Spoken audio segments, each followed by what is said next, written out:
Or, c'est proprement avoir les yeux fermés sans tâcher jamais de les ouvrir, disait Descartes, que de vivre sans philosophie.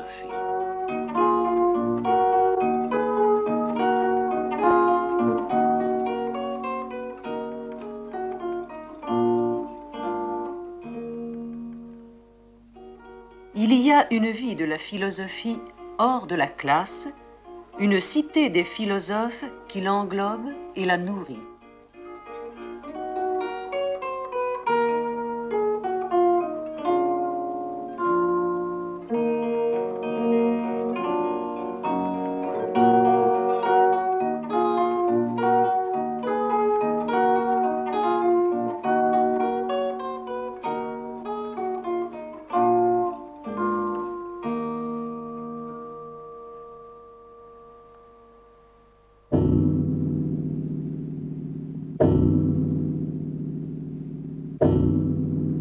Non, je n'emploierai pas le mot erreur.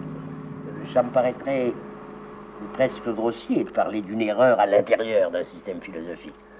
Il me paraîtrait, si vous voulez, difficile, par exemple, dans une classe de philosophie, de dire, ben voilà, Descartes s'est trompé sur le doute, ou Descartes s'est trompé sur l'exemple. Bon, je ne pense pas que la réfutation d'un philosophe par un autre philosophe, bien qu'ils aient prétendu se réfuter les uns les autres, mais la réfutation d'un philosophe par un autre philosophe est quelque chose qui ait beaucoup de sens, je ne crois pas. Alors, est-ce que vous considérez qu'il n'y a pas de vérité philosophique? Vous allez nous scandaliser, là. Oh, je ne pense pas que je vous scandaliserai, vous, personnellement. Mais je dirais, il n'y a pas de vérité philosophique. La philosophie n'est pas un genre de spéculation dont la valeur puisse être mesurée par le vrai et le faux. Alors, qu'est-ce que c'est, la philosophie? Mais la philosophie, parce qu'on ne peut pas dire qu'elle est vraie. Cela n'entraîne pas qu'elle soit un jeu purement verbal ou purement gratuit. La valeur de la philosophie est autre chose que la valeur de vérité, laquelle valeur de vérité ne peut convenir expressément que à la connaissance scientifique. Moi, je suis tout à fait d'accord avec ce que tu as dit, tu sais, sur la vérité. Il n'y a pas de... Parce que peut-être autrefois, on pouvait parler de vérité en philosophie et de vérité en science, dans la mesure où les sciences existaient. Aujourd'hui, c'est irréversible, et il n'y a vraiment deux vérités, au pluriel, que dans la mesure où il y a des sciences, où on les établit, et il n'y a aucune contradiction entre ce que tu as dit, qu'il n'y a de vérité que scientifique, et ce que j'ai dit, qu'il n'y a pas d'erreur, hélas peut-être, en philosophie. Oui, il n'y a pas de contradiction, et pourtant ce n'est pas tout à fait la même chose de dire il n'y a pas d'erreur en philosophie et de dire il n'y a pas de vérité philosophique. D'abord, il n'y a pas d'erreur en philosophie, ça flatte tous les philosophes. Mais il est bien certain que là où il n'y a pas d'erreur, il n'y a pas non plus à proprement parler de vérité. Il y a une errance, mais il n'y a pas de...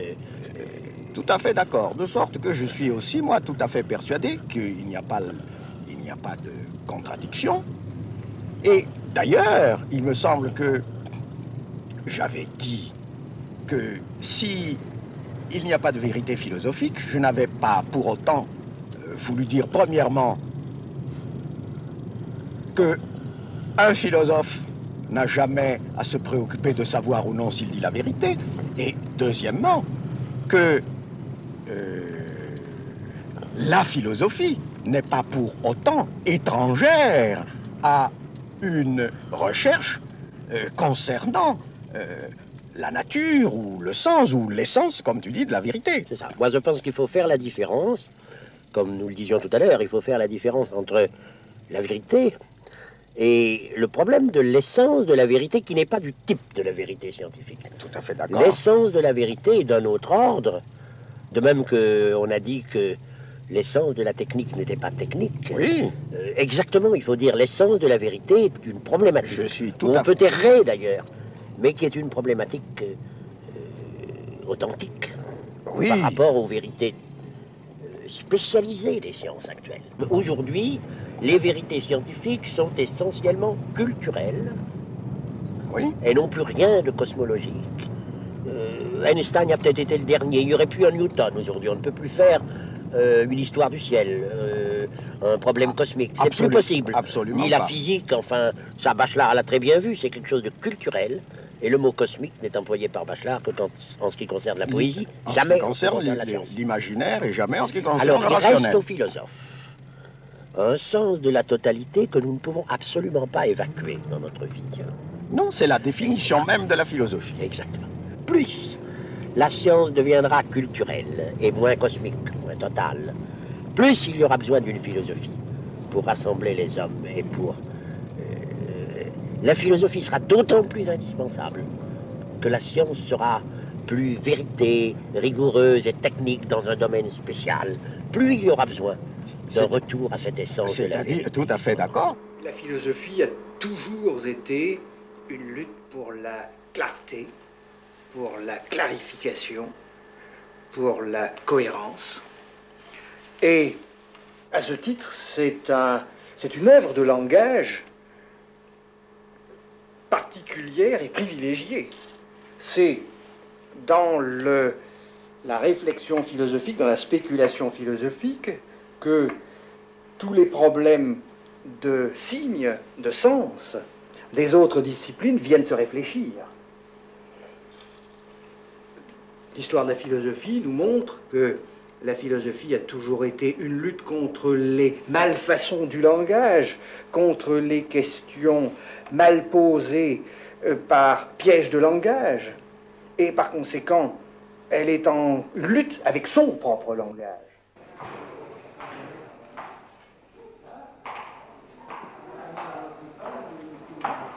Mais vous venez de dire tout à l'heure dans votre émission que la fin de la philosophie, enfin le but qu'on devait se proposer, c'était la clarification du langage et puis la cohérence, l'établissement d'une cohérence.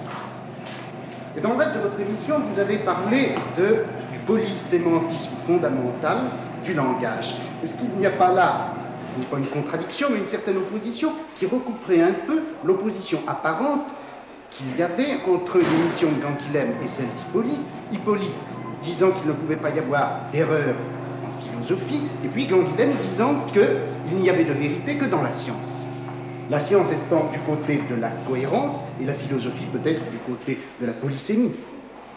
Oui, je pense que cette contradiction doit être introduite à l'intérieur du travail philosophique.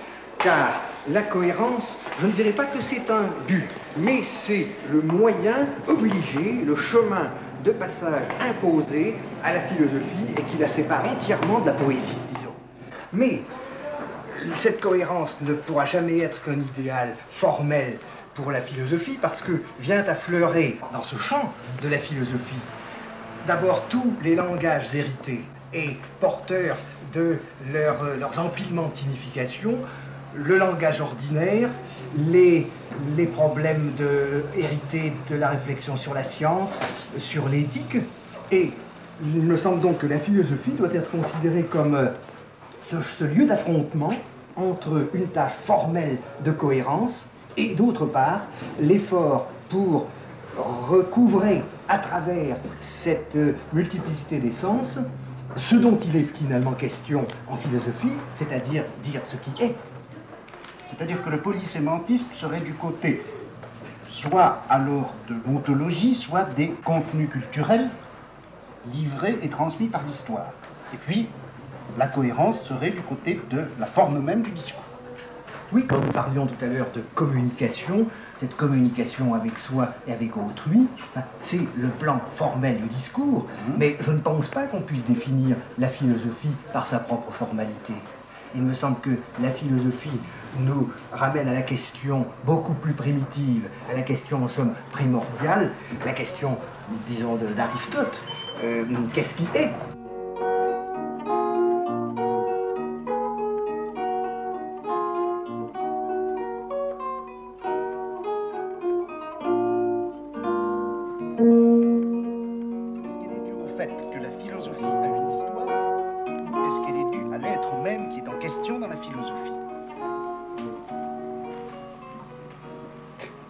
Vous avez déjà parlé de la question entre vous, je suppose.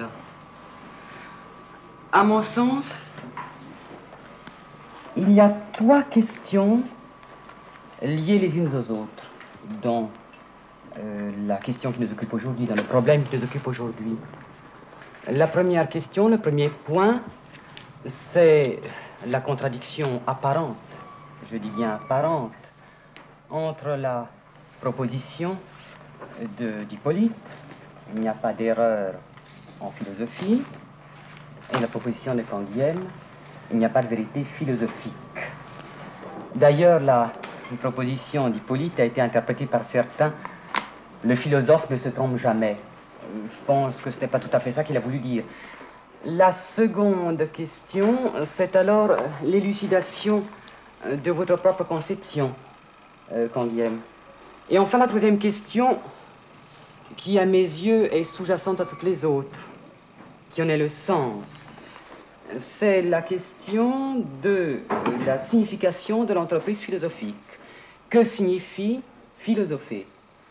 Ces trois points sont liés, et je ne pense pas qu'on puisse les regarder isolément. Il faut les voir ensemble. Oh, nous sommes d'accord sur la contradiction apparente, parce que moi, j'ai pas du tout éprouvé de gêne lorsque j'ai lu ton texte. Il m'a paru parfaitement complémentaire de ce que je disais, qu'il n'y ait de vérité au pluriel que scientifique dans les sciences actuelles, et que le philosophe ne puisse pas se tromper, il ne fait qu'errer. Ceci dit, il y a de grandes philosophies, puis il y a des philosophies qu'on ne considère même pas, enfin qui n'existent pas comme philosophie. Je suis un peu surpris à l'idée que j'ai pu être mal compris. J'ai dit il n'y a pas de vérité philosophique. Je n'ai pas voulu dire il n'y a pas de vérité dans une philosophie. Un philosophe peut se tromper s'il commet des paralogismes. J'ai simplement voulu dire ceci, c'est que le discours philosophique sur ce que les sciences entendent par vérité ne peut pas être, lui, dit à son tour vrai. Il n'y a pas de vérité de la vérité. Pour Kant, par exemple, l'analytique transcendantale représentait un type de vérité encore. Ce n'est même plus vrai pour nous aujourd'hui. Ce n'est même plus vrai aujourd'hui en ce sens qu'il n'y a pas un transcendantal qui est sa vérité. Ben, je pense que Foucault est d'accord. Nous sommes dans un anthropologique qui se dépasse, nous ne sommes jamais même dans un transcendantal. Oui, mais l'anthropologie, enfin, ceux qui constituent actuellement le fond anthropologique sur lequel, malheureusement, nous réfléchissons trop souvent, c'est bien, précisément, un transcendantal qui se voudrait vrai au niveau naturel. Mais qui ne peut pas l'être. Qui ne peut pas l'être. Mais à partir du moment où on essaie de définir une essence de l'homme, oui, qui pourrait s'énoncer à partir d'elle-même, et qui serait en même temps le fondement de toute connaissance possible et de toute limite possible de la connaissance, oui, alors on a bien une vérité à deux niveaux. La vérité et puis la vérité de la vérité.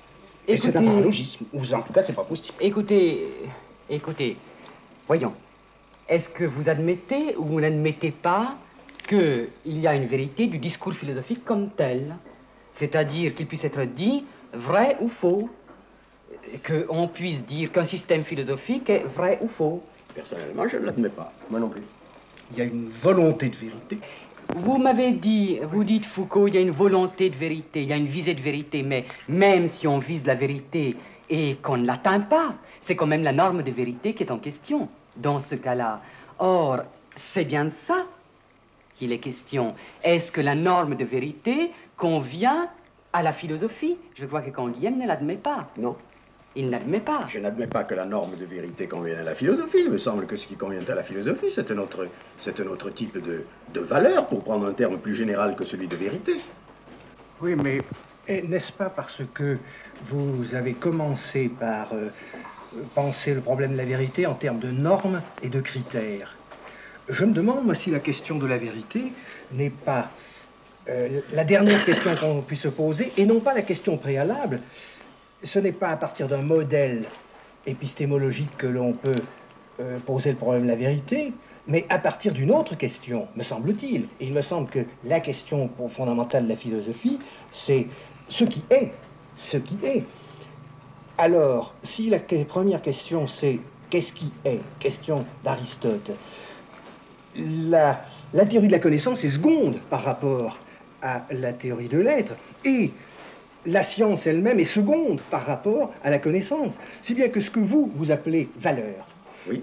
Est-ce que nous ne devons pas l'appeler vérité si nous définissons la vérité, le recouvrement le plus entier qu'il soit possible du discours et de ce qui est? Si vous accordez qu'il y a un problème de valeur pour la philosophie, le champ dans lequel vous intégrerez la valeur scientifique et les autres valeurs, c'est un champ justement où vient se manifester le problème que j'appelais tout à l'heure justement vérité, à savoir le recouvrement de l'être par son discours. Et alors, vous n'avez jamais qu'une forme, je ne dirais pas déchue, car c'est une forme privilégiée, mais une forme dérivée de la vérité, dans la vérité scientifique. Je pourrais répondre à votre question d'une certaine manière en la refusant. Je pourrais refuser votre définition de la vérité, le recouvrement du discours et de ce qui est. Parce que, précisément, pour la science, ce qui est, c'est ce qu'elle définit progressivement comme étant le vrai, indépendamment de tout rapport à un être supposé comme terme de référence. C'est dans la mesure où certaines philosophies ont conservé une certaine définition réaliste de la vérité par cette confrontation du discours et de l'être que on peut admettre que, tirant les conclusions de ce que aujourd'hui dans la science on entend par vérité, on peut en tirer pour la philosophie cette conclusion qu'elle peut, tout en restant fidèle à son projet fondamental, définir ou du moins entrevoir sa propre valeur, sa propre authenticité, sans revendiquer pour elle-même ce concept de vérité dont il est bien entendu qu'elle a à s'occuper dans la mesure où elle est le lieu où la vérité de la science se confronte avec d'autres valeurs telles que les valeurs esthétiques ou les valeurs éthiques. Voilà, oui. Ce n'est peut-être pas très clair, mais je n'ai pas dit autre chose, me semble-t-il, au cours de ma discussion avec Alain Badiou. Est-ce que je peux, intervenir simplement pour dire, tu as dit qu'il n'y avait pas pour la science d'objet total, ni nature, ni cosmos, ni univers. Et tu as dit que la science, c'était les sciences à l'heure actuelle, c'est-à-dire des aspects extrêmement spécialisés et qui établissent techniquement leur vérité, seuls qui existent. Tu as bien dit cela. Oui, j'ai répondu. Alors, dans cette mesure, nous réservons cette totalité dans laquelle nous sommes pris. Nature, cosmos, homme, nous sommes pris dans cette totalité. Je n'ai pas dit autre chose. Tu l'as pas dit. Mais c'est pour ça que n'ayant pas dit autre chose, il y a mon entretien avec Badiou. Et donc ce rapport avec cette totalité, c'est la question de la vérité. C'est la question de la vérité. J'entends bien que dans ces formes historiques, elles sont contemporaines de certaines formes de science, que donc les énoncés philosophiques sont eux aussi frappés de vieillissement en tant qu'ils sont corrélatifs d'un état des sciences. Mais la question même, à savoir que je suis dans ce qui est et que j'éprouve à la fois ma situation, j'y ai des projets, et que dans ce rapport entre une situation et un projet, je déploie une certaine lumière dans lequel un discours est possible, c'est là le réseau de la vérité. Parce que si nous n'appelons pas cela vérité, mais nous l'appelons valeur, le rapport entre les différentes valeurs en jeu dans notre existence d'homme va se trouver entièrement coupé de cette question de la totalité. Autrement dit, l'idée de totalité, c'est la façon dont se récupère rationnellement ce rapport de mon être à l'être. Oui, d'ailleurs, il me semble que je ne vous ai pas dit, mon cher Badiou, autre chose. Quand j'ai dit que la totalité, ce n'était pas du côté de la nature ou du cosmos ou du monde que nous la trouvions, mais que c'était précisément l'affaire propre de la philosophie.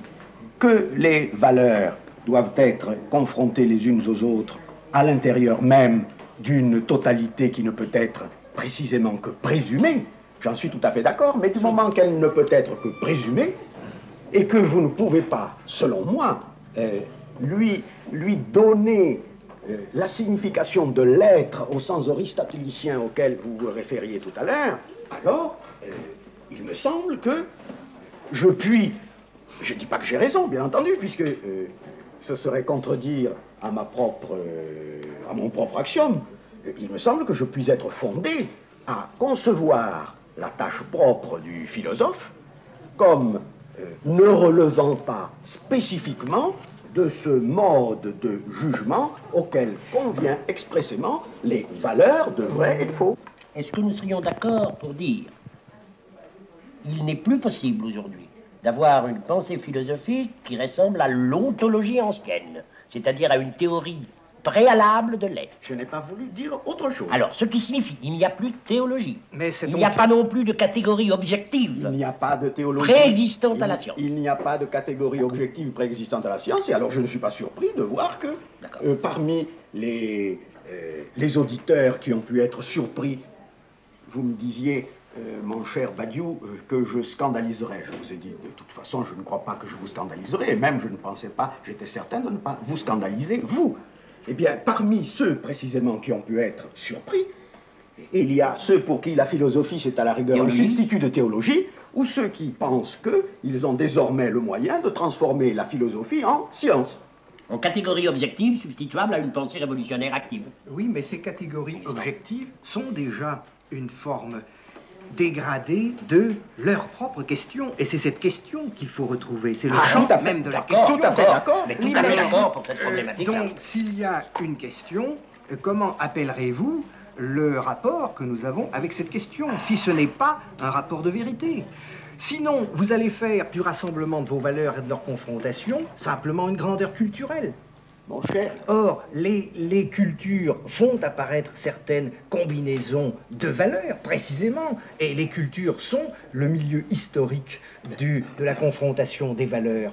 Mais ce dont il est question lorsque nous disons avec Descartes et le Descartes du cogito, je suis, donc la question qui est impliquée dans la question je suis, cette question-là n'est pas liée à l'histoire d'une culture.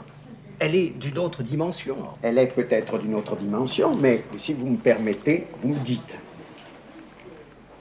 est-ce que ce rapport de la question de la question que suis-je à l'être, est-ce que je ne peux pas appeler cela vérité?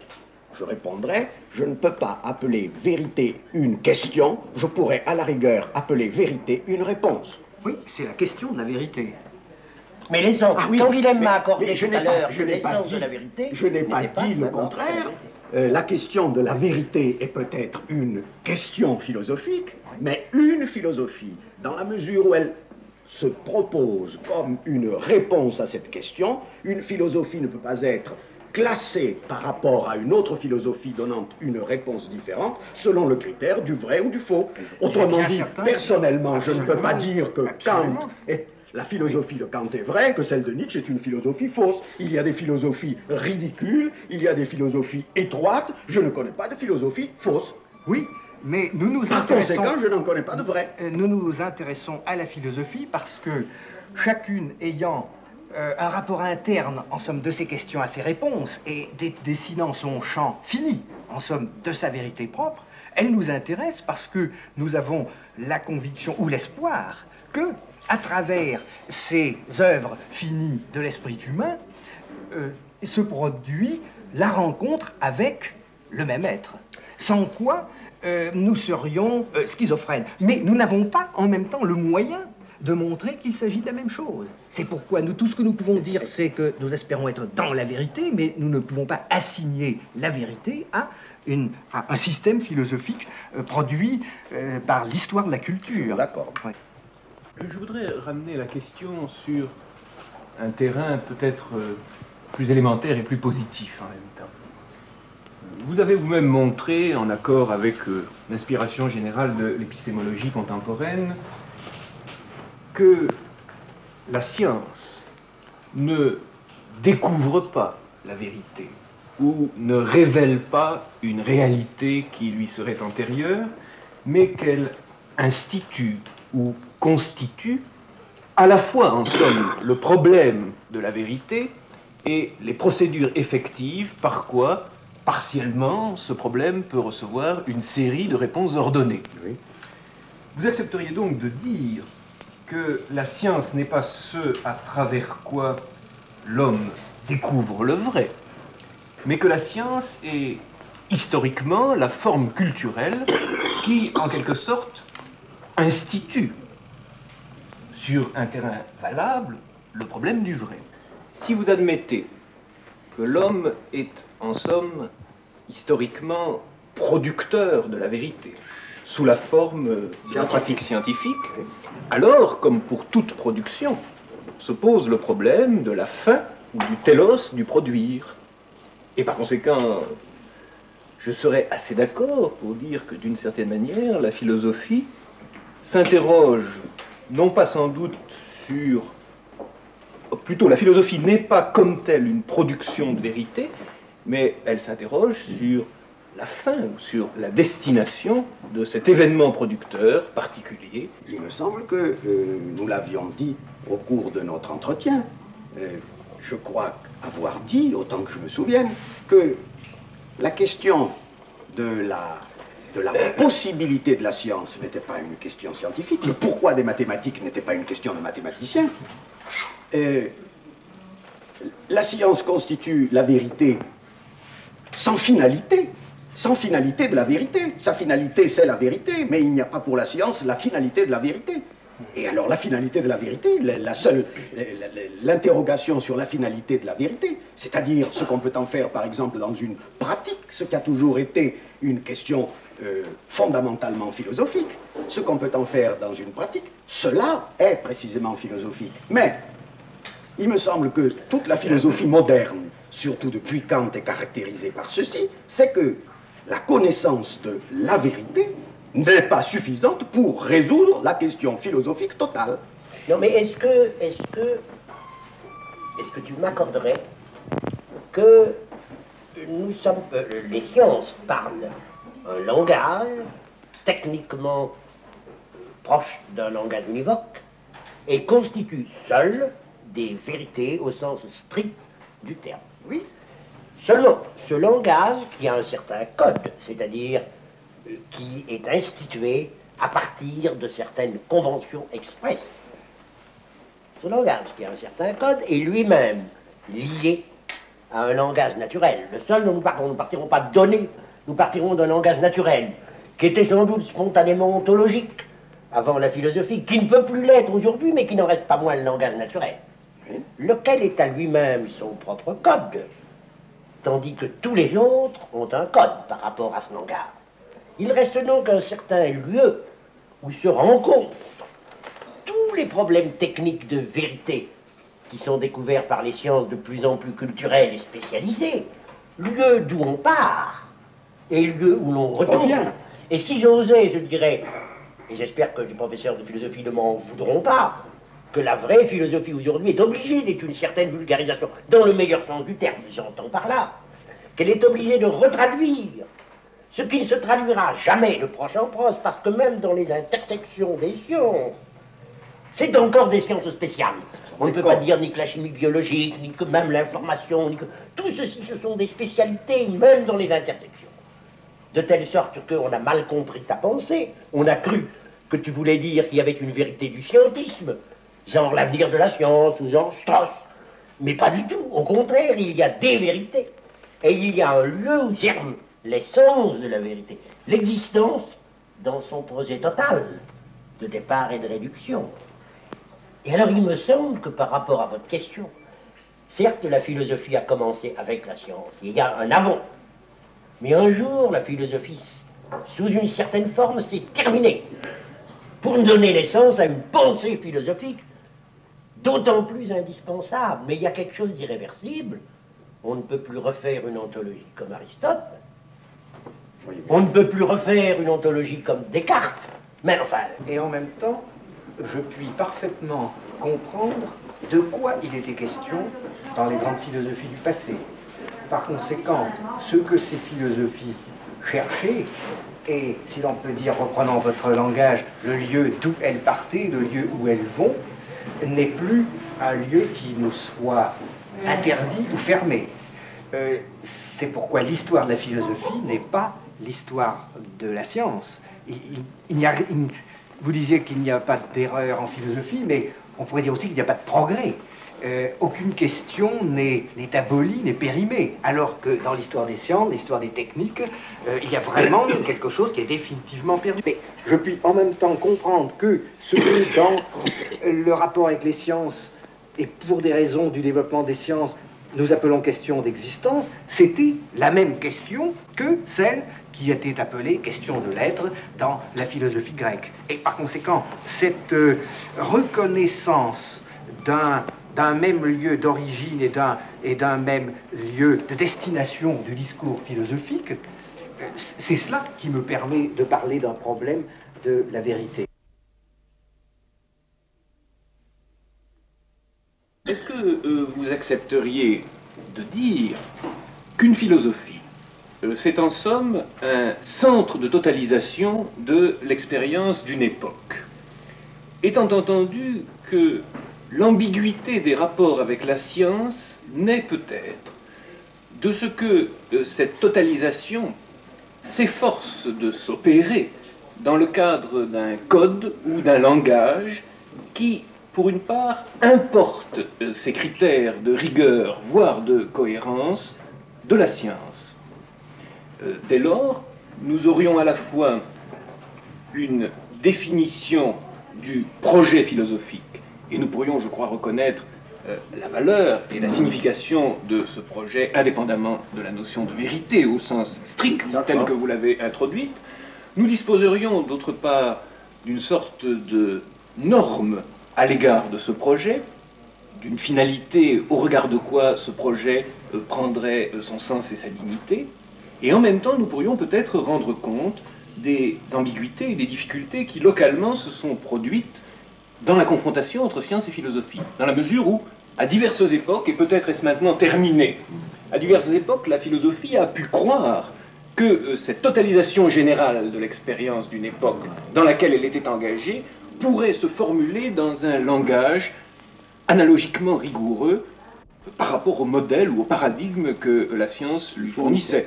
Oui, mais en même temps, il ne faut pas laisser retomber ces philosophies à de simples grandeurs culturelles, hein, qui seraient comme des points de concentration historique, sous peine de perdre ce qui était en question dans ces philosophies, et du même coup de casser l'histoire de la philosophie. Si nous perdons le sens de la continuité des questions philosophiques, et par conséquent de l'espace dans lequel ces questions sont promues, nous n'arrivons plus, nous arrivons simplement à faire une sorte d'histoire culturelle de la philosophie, et non plus une histoire philosophique de la philosophie. Il y a deux questions dans ce que disait Badiou, et dont le rapport fait difficulté. Dire que la philosophie est le centre de totalisation de notre époque, c'est bien au fond ainsi que je la conçois, pour ma part. Mais dire aussi qu'elle est un dialogue avec toutes les philosophies du passé, comme si on pouvait isoler ce rapport histoire de la philosophie comme la philosophie. Ce sont deux choses assez différentes, car il se pourrait qu'il y eut dans notre histoire des points de nouveauté essentiels à certains moments, ce qui ne fait pas disparaître le dialogue avec les philosophes du passé. Il se pourrait que, avant que la philosophie naisse, pré-socratique, il y ait une certaine façon de poser le problème de la philosophie et de l'être qui était lié, parce que la science n'était pas apparue. Et il se pourrait qu'il y ait une époque où la science est apparue presque suffisante à elle-même, Newton, qui a entraîné un certain type de philosophie. Et une époque où il ne peut même plus y avoir de Newton, et peut-être plus d'Einstein, et où la philosophie est obligée encore de se poser d'une autre façon, sans rompre le dialogue avec le passé. Mais cette nouveauté, pour penser une époque, est aussi quelque chose d'essentiel. Vous êtes bien d'accord? Oui, je suis d'accord, mais il me semble que si la philosophie, au sein même de son projet, doit se médier, en somme, par le travers de sa propre histoire, oui, c'est qu'elle trouve dans cette histoire, elle trouve les instruments qui ont été progressivement forgés et qui sont ceux de la catégorie de totalité. Autrement dit, il me semble que c'est la catégorie de totalité comme telle qui fonde la continuité du discours philosophique. Ce que je voulais éviter, c'est une conception des problèmes philosophiques tirés d'une philosophie à pérennis à laquelle je ne crois pas. Je crois au dialogue des philosophes, à la médiation des philosophes, et je crois beaucoup plus à la pensée philosophique que je ne crois à une histoire indépendante de problèmes philosophiques à travers les philosophes. Voyez-vous, c'est contre ça que j'en avais. En ce sens, on ne peut répéter aucune philosophie, mais on peut comprendre sa question, et c'est en la comprenant que je comprends ma question. Exactement. S'il est vrai que la philosophie est la totalisation de l'expérience d'une époque, dans la mesure où cette expérience contient, elle, des modes d'expérience tels que la science ou la technique, qui, je ne parle naturellement pas de l'art, mais pour la science et pour la technique, sont des activités qui disqualifient ou déprécient leur propre passé, et dont c'est même la fonction essentielle. L'intégration, à un moment donné, d'une mathématique comme celle de Hilbert, d'une physique comme celle d'Einstein, de formes d'art comme l'est, par exemple, la peinture de Picasso. L'intégration de ces modes d'expérience, précisément parce que certains de ces modes comportent un progrès, cette intégration ne peut jamais s'opérer de la même manière, même si l'intention de totalisation, le projet de totalisation reste identique. Et par conséquent, si il n'y a pas d'homogénéité des philosophies, c'est-à-dire de ces tentatives d'intégration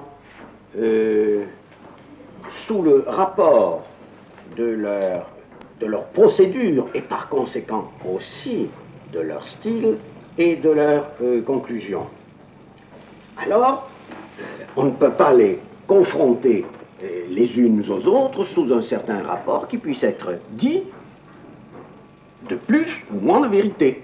Et nous retrouvons encore ma proposition de l'autre jour.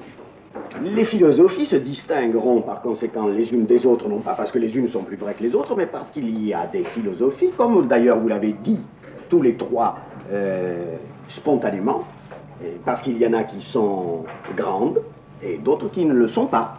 À quoi vous le reconnaissez? Autrement dit, y a-t-il un critère de cette grandeur ou de cette étroitesse de... Je ne pense pas qu'il y ait... Je ne pense pas qu'il y ait un critère. S'il y avait un critère, nous retomberions.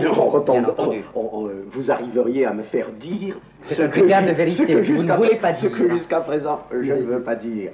Si ce n'est pas il y a peut-être des signes auxquels on reconnaît une grande philosophie et une philosophie petite ou étriquée, comme je l'ai proposé tout à l'heure. Si c'est vrai que la philosophie doit être la vulgarisation, en un sens non vulgaire, la vulgarisation, comme le disait Hippolyte, de tous ces codes différents qui sont adoptés par les sciences en voie de constitution, par toutes les activités de type culturel d'une époque donnée. Il me semble que il y a un côté fondamentalement naïf, je dirais même populaire, de la philosophie que l'on tend trop souvent à négliger. Et peut-être qu'une grande philosophie, c'est une philosophie qui a laissé dans le langage populaire un adjectif. Platon a donné platonique, les stoïciens ont donné stoïcien, Descartes a donné cartésien, Kant a donné kantien, l'impératif catégorique. Autrement dit, il y a des philosophies qui, parce qu'elles ont bien totalisé l'expérience d'une époque, ont réussi à diffuser dans ce qui n'est pas la philosophie, mais les cultures qui à son tour, les modes de culture qui à son tour seront à totaliser par une autre philosophie, et qui ont, en ce sens, eu un impact direct sur ce qu'on peut appeler notre existence à tous de tous les jours, notre existence quotidienne. Alors, il me semble que ce n'est pas, ce critère peut paraître, cet indice, pardon, peut paraître vulgaire, et je me demande s'il n'est pas quand même authentiquement philosophique. Et même si on se trompe quand on dit stoïcien ou stoïcisme, je veux dire même si le vulgaire se trompe dans l'acception du terme, de l'adjectif. Mais le vulgaire n'est pas obligé de connaître Cléante et Chrysippe, mais il sait quand même ce que c'est que stoïque, et stoïque, c'est quand même un mode d'attitude qui a été proposé, réfléchi par une philosophie. Une grande philosophie, d'accord, est une philosophie qui est capable de se traduire d'une certaine façon dans la langue commune de tous. Oui. Simplement, il faut aussi distinguer totalisation de somme, nous sommes tous d'accord, et une totalisation pour avoir un point d'impact. Et souvent, une totalisation partielle et presque partiale pour le point d'impact. De telle sorte que le caractère aigu du génie philosophique, car c'est bien ici quelque chose qui touche au génie, et de rentrer en contact avec son époque, non pas par le travail des épigones, c'est-à-dire accumuler des sommes, mais par un contact profond avec ce que l'époque est en train de balbutier. Certainement. Il y a de ça. Certainement. Oui, je ne voudrais pas que nous terminions sur un accord apparent. Non, il y aura un point, moi, sur lequel il vaut mieux que nous ne soyons pas d'accord. Il vaut mieux que, enfin... Je résisterai, si vous voulez, sur un point, de ramener à une sorte de signe social, ce qui tout de même me paraît plus important, à savoir que dans une grande philosophie, nous présentons un pouvoir de rassemblement qui est alors l'équivalent d'un rapport avec la réalité, avec l'être. Et je dirais qu'une grande philosophie, c'est celle où nous avons une impression de la vérité. L'indice social est comme une sorte de signe qui montre et qui cache aussi l'importance de l'enjeu. Ah oui, on peut mettre l'accent sur montrer ou cacher. Personnellement, c'est cette... Vous mettez l'accent sur montrer. Je mettrais plutôt l'accent sur montrer. Oui, mais je voulais dire simplement que nous ne pouvons pas réduire à un critère d'influence sociale ce qui est aussi le rapport de chaque totalité partielle avec ce que nous appelions tout à l'heure cet espace de rencontre des philosophies où il est question de la vérité, où peut-être la vérité reste sa propre question.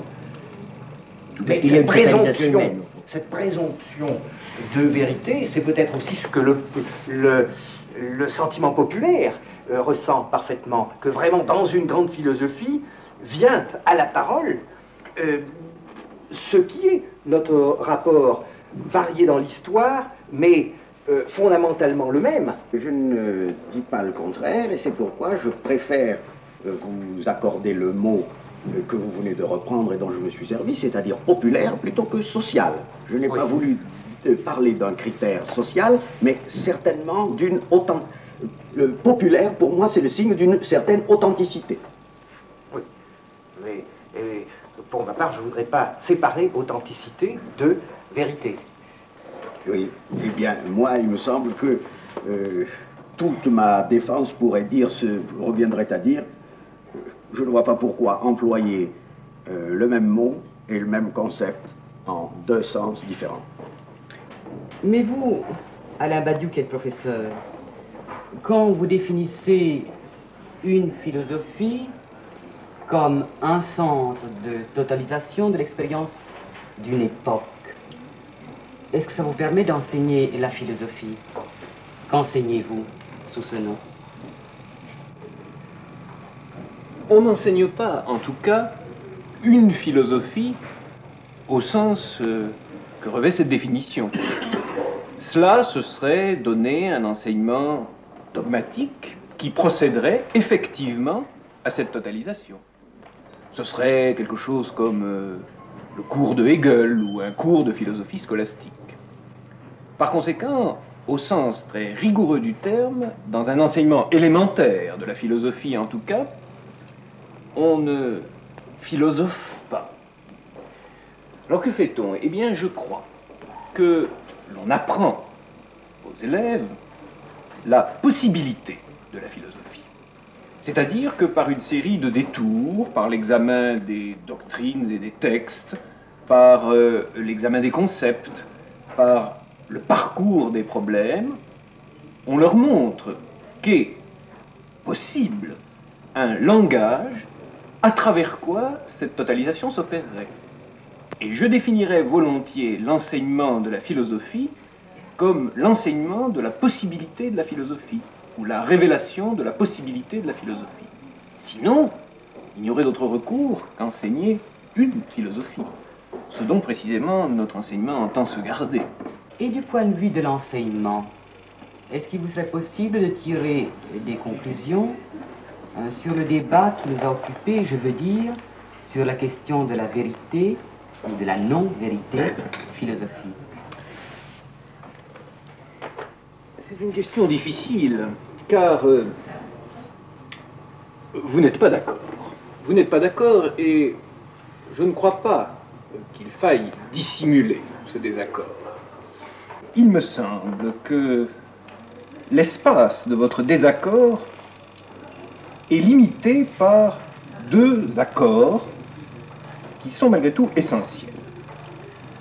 D'abord, vous admettez tous que la science est un des lieux de la vérité. Autrement dit, qu'il est pleinement pourvu de sens de parler de la vérité scientifique ou des vérités scientifiques. Et d'autre part, vous admettez tous aussi que la question de l'essence de la vérité est une question proprement philosophique qui, comme telle, ne tombe pas dans le champ de l'activité scientifique. La philosophie consiste à se demander, dans un point de vue qui est celui de la totalisation, ce que doit être l'homme, ou quel rapport l'homme doit entretenir avec l'être, pour que l'homme soit celui pour qui il y a vérité. En somme, la philosophie s'interroge non pas peut-être sur les vérités, mais sur le télos de la vérité au regard de l'existence humaine. Cette définition, pour les uns, suppose que la philosophie même relève d'une sorte de connivence fondamentale ou fondatrice avec la norme qu'elle entend interroger, et qu'elle se tient, en somme, dans la lumière de cette norme. Et pour les autres, cette question suppose au contraire que la philosophie, interrogeant le lieu de la vérité, sort en somme de ce lieu et doit inventer ses propres normes. Le statut de la vérité contrôlable, effectuée, précise, demeure l'objet de notre désaccord. Il y a comme à l'horizon du dialogue une visée du vrai ou une ouverture au vrai qui est peut-être ce à partir de quoi nous avons posé nos questions, compris nos questions et aussi par conséquent formulé nos réponses.